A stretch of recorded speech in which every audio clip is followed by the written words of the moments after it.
fight with both the North and South Korean armies. Center in that truck are 2 South Korean women guerrillas. We will move forward with this group, who will join American companies going to relieve troops who last night captured the vital Hill 660, a strategic point 2,000 feet high from which the North Koreans were shelling Daegu. It also commands the airstrip and is therefore a vital objective. It's a strange war with strange onlookers. As the GIs scale the ridge in daylight, they perhaps give a thought to those men who fought their way up here in the eerie blackness of last night. The nearness of that action is evidenced by the bodies of North Koreans who lay sprawled where they fell. But for the Yanks, it's time for chow, and they don't give a hoot about North Koreans, so long as they're good and dead. An occasional shell screeches overhead, for enemy artillery pounds the village behind our lines. If you watch closely, you will see the shell bursts in the village. American patrols out in front of us are meeting plenty of resistance, and air support is called up by radio to the base at Daegu Strip. We've just left the area where that bomb is bursting. One of the most remarkable stories of this war is the work of the spotting planes now taking off to reconnoiter. Unarmed, low-powered, they literally hover over enemy positions. By radio, they're in touch with infantry positions on the ground, with the air base, and even with fighter pilots in action. United Nations observers. In this group are 2 Australians, a Briton, a Canadian, and an Army major from El Salvador, South America. At Daegu Strip, the gen on the enemy positions is coming in from the spotting planes to waiting pilots. Shortly, you will see an American and an Australian squadron in action side by side in an amazing factual film record of aerial warfare. New deadly weapon, belly tanks loaded with napalm, also known as Gelitol. It's a highly inflammable jelly which is fused and dropped to spray flaming death on enemy foxholes and guerrilla positions. Heavy bombs and rockets beside machine guns comprise the Mustang's striking power. Proof of our air superiority is given by scores of our planes in the open, not 5 miles behind the front line. Back with Thompson to Hill 660 in a grandstand view of a thrilling action. In come the American pilots loosing their rockets onto enemy positions just below us.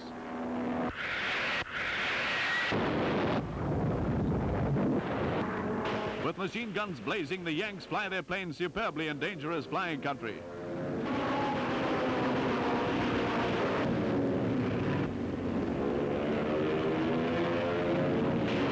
They're sending the score back to the spotters in the base.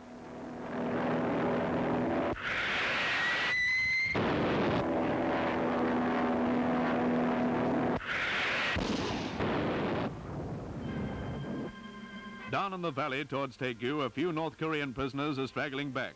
With the United Nations forces now striking at their supply lines far to the north at Seoul, their position is becoming desperate, and they're probably glad to be out of it all.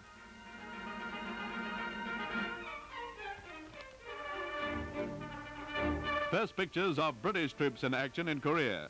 These are the famous Argyll and Sutherland Highlanders who are in contact with the enemy and pouring water fire into his positions, pinning him down. The North Korean forces are constantly probing for weak spots. The Scotties have information to pass back to the airbase too.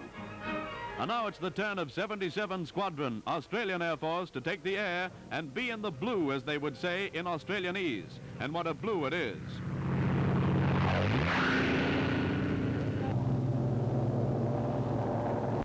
An Australian, an American, a South Korean, and a Negro, watch them go. The Aussie fighter pilots have had a lot of this in nearly 3 months of war. This is a major strike, beginning with an attack on a roadblock near that bridge. And our camera brings you the whole gripping record.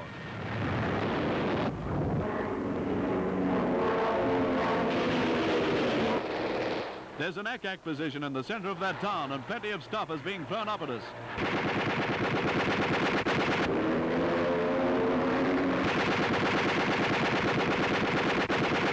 Machine guns chatter a song of death, and rockets hiss down with terrifying accuracy onto the Reds below.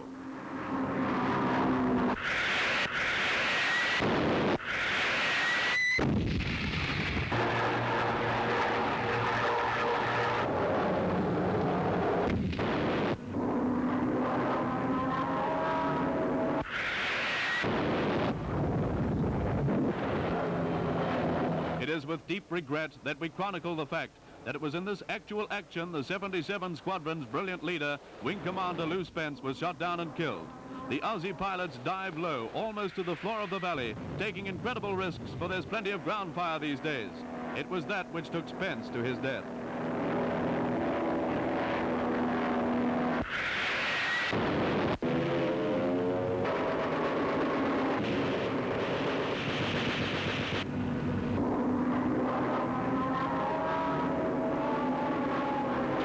Napalm sprays over a guerrilla strong point. Foxholes are no protection against this kind of attack.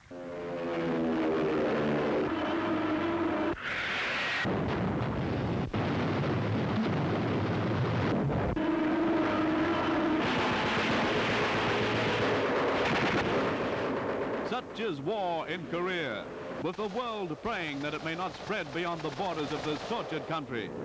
50 nations, great and small, stand shoulder to shoulder to meet the threat of an aggressive ideology that can engulf them.